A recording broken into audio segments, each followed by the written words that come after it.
Latifa Abu Chakra, Ealing.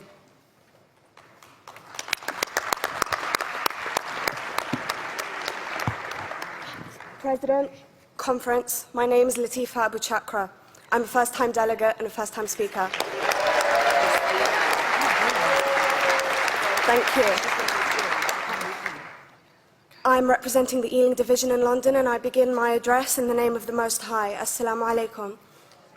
Alaikum salam. When certain politicians and the media use the term muscular liberalism, that's just another word for racism and Islamophobia. This stance on Islam has led them into primary schools to ascertain why young girls wear the hijab, as it could be interpreted as a sexualization of these young girls. I say shame on Ofsted for victimizing young girls, for choosing to wear religious articles of clothing. There is no such measure made for other religions or other articles of religious wear. This stance has other ramifications.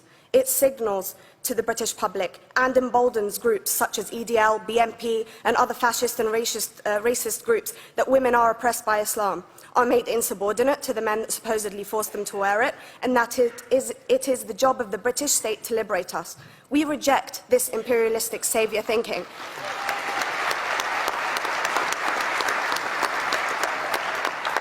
And I am here to state for all people who choose to practice their beliefs openly that we are not oppressed by our faith. Islam is not one homogeneous block. There are Muslim women who do not wear the hijab, and that is their interpretation of their faith. The Quran beautifully states, "La ikraha fid din," which translates to, "There is no compulsion in religion." My faith has given me the right to choose 1,400 years before the Universal Declaration of Human Rights told me I could. A fun fact for you, conference. My dad didn't want me to wear the hijab. I chose to. Those of faith, thank you. Those of faith should have the right to choose to wear their articles of faith. Sikhs wearing the turban, Jews wearing the kippah, or Christians wearing the crucifix. Practicing my right to freedom of expression through the hijab empowers me and other women like me to know that we are able to make decisions for ourselves. Through the hijab, women like me feel empowered to overcome the social expectations of sexualization that is relevant and has currently resulted in many cases of anxiety and worse. I can speak for myself and others like me. At school, I was able to focus more on the thoughts that were running through my mind than how good I looked to the world. The NUT has supported a woman's right to choose when it comes to pregnancy. I want conference to support my right to wear the hijab.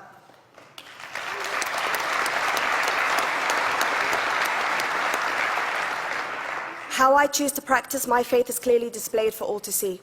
This makes me the target of hate crime. The level of racist attacks on Muslim women is disproportionate to any other oppressed group in British society because we are an easy target.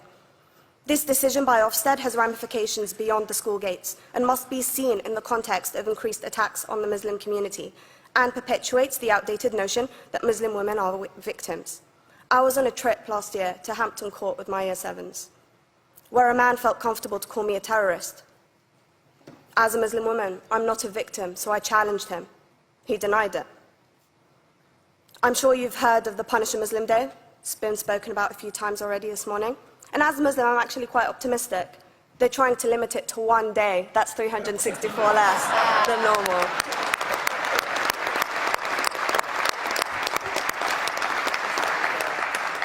But let's be clear, conference. Islamophobia and other forms of racism affects non-Muslims too. If we don't challenge this stance as a collective, we may turn into a society like France, where women are forced by the law to choose between their faith and their education, their faith and their right to work in the public sector, their faith and their right to enjoy a day out by the seaside with their families. I want to end by stating that I came to this country as an 8-year-old refugee. We are Palestinians, forced out of our land in 1948. We lived in third world conditions, similar to those in Calais for 60 years. Here, I received the support I needed to study law at university and become a secondary school citizenship and PSHE teacher and a school rep. An injury to one is an injury to all, and I want to thank the Union for its stance on all oppressed groups, in particular mine, Palestine. Thank you, conference. Thank you, Latifa.